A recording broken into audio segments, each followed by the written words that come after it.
I can certainly tick a massive item off my bucket list. I could not have asked for more on this safari today.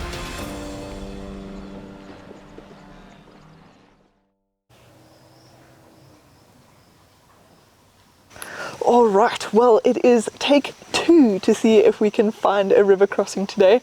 So cross your fingers, cross your toes, cross every part of your body that you can, and let's see if we can get lucky today.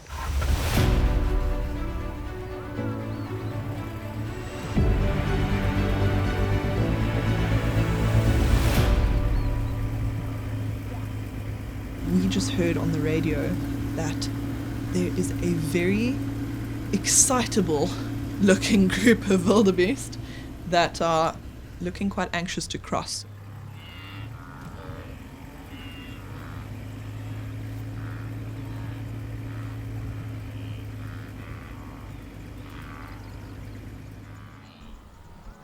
And there they are, all perched on the edge of, quite honestly, what looks like a cliff face to me, but if that's the crossing point, then it'll be interesting to see if they actually go for it.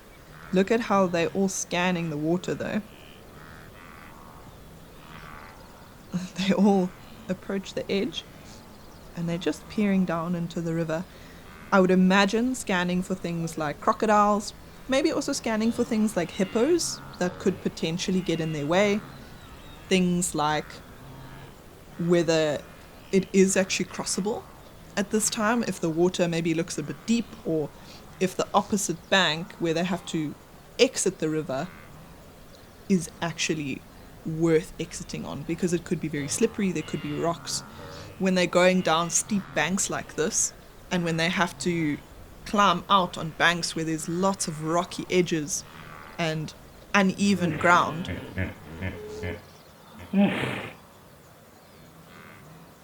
we've seen a pod of hippos pretty much at every crossing point that we've been to. So they are plentiful in the Mara, and always a lovely sight to see, of course.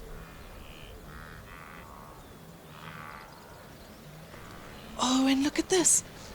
There's a massive flock of cattle egrets. Oh, look at how they fly over the water. Now, these cattle egrets are probably here following the wildebeest herd.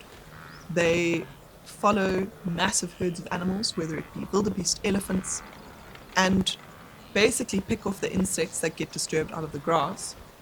Maybe also just looking for a really sunny, warm patch where they can perch for the day and dry out their feathers a little bit. It was a bit dewy last night, so I'm sure that their feathers are a little bit moist from walking through all of this long grass.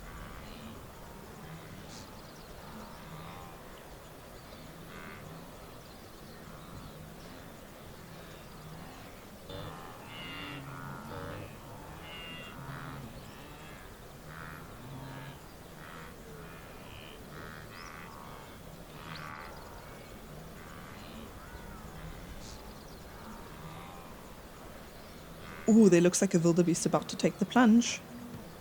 It's gone down to the water. Oh, it's going for it. Oh, and a calf with her. Oh, it's not going to be long now before the others decide to cross, because once they see these two be successful, there's a good chance they are all going to follow. Oh, look at that. The water's not even that deep. It's only coming up to their stomach. And there come the others. Oh, no way! This is so cool. It's my first crossing in the Mara. Oh, wow. Look at them jumping. They're so keen to get to the other side. They don't want to spend any more time than they have to in that water. And for very good reason. We've seen the size of the crocodiles in this river. But the real test will be to see how they manage to get out of the river, because those rocks are looking quite slippery on the opposite bank. They look like they're doing pretty well, though. A couple of them slipping back in, but not too bad. Oh my goodness. I didn't even see those little pathways and the grooves that were coming down those cliff faces. Because from our angle, it just looks like a sheer drop, but they've obviously over many years and many crossings coming through this point, have cut these grooves into the sides of those banks.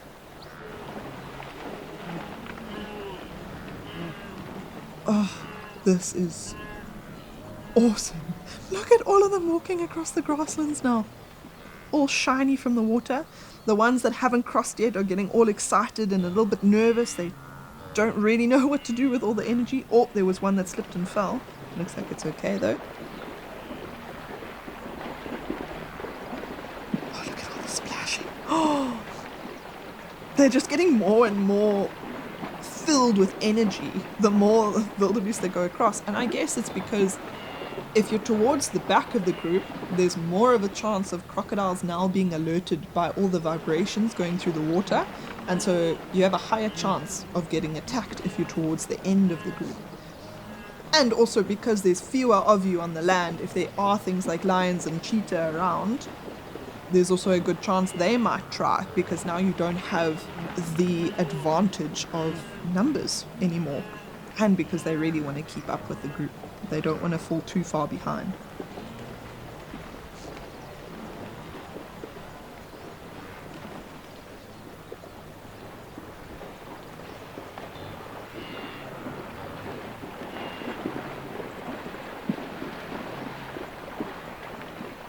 I could not have asked for more on this safari today.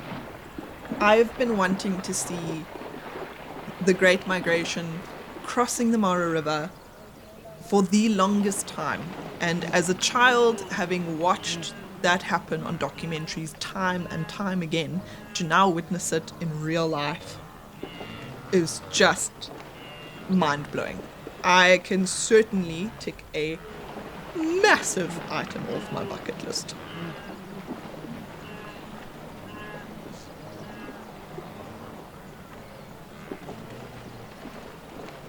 Oh, this is magnificent. Oh, there's one wildebeest that keeps slipping back into the water off of the rocks.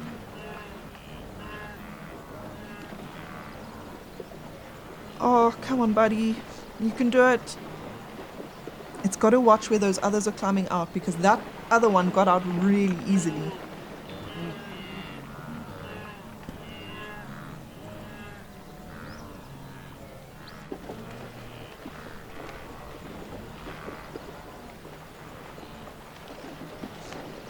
Wow.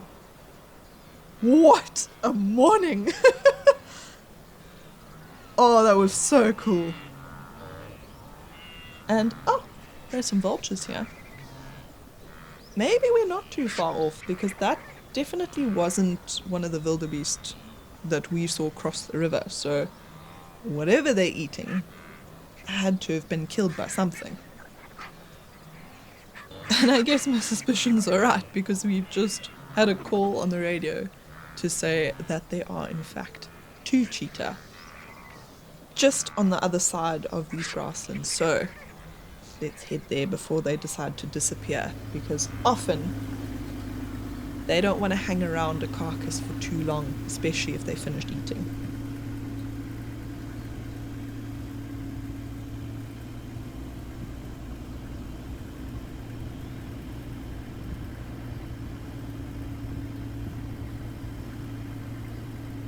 Oh, there they are.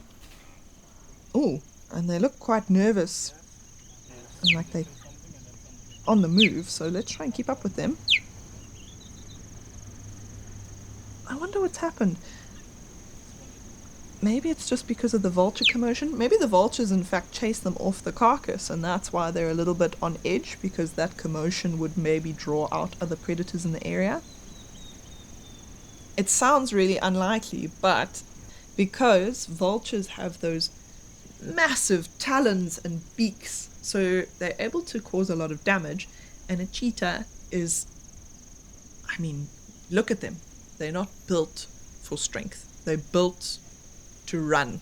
They're not built to fight back. So even with a lot of vultures like that, and those big Ruppel's griffin vultures, it's easy for them to chase these 2 off of a kill.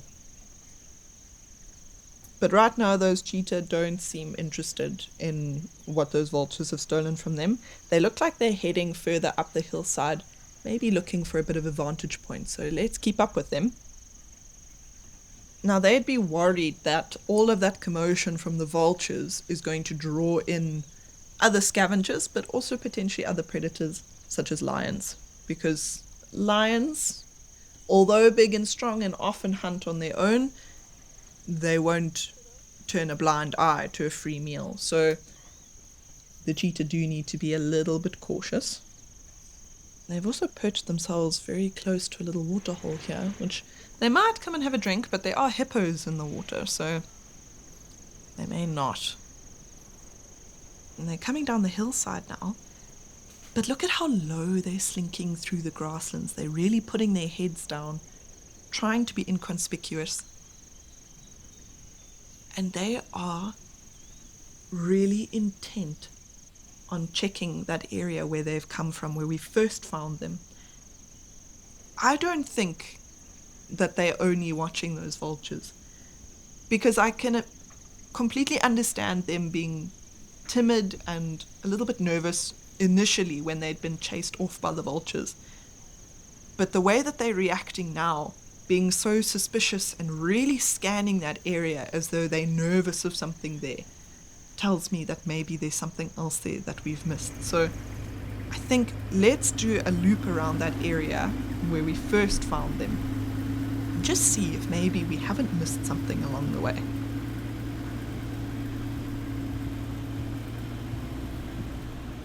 Aha! Well, it really does pay off to watch the behavior of other animals, because look who we found. It's the Olololo Pride. And it looks like they too have also been successful on something.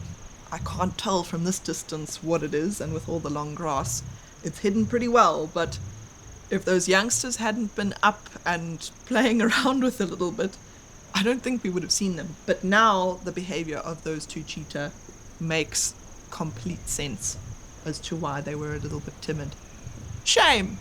Those poor guys. Not only did they get chased off of their carcass by vultures, but they also had lions to deal with that they may not have even realized were there until the last second. It just shows you that whether you are a cheetah fighting for survival or a guest on a safari vehicle, you really have to keep your wits about you.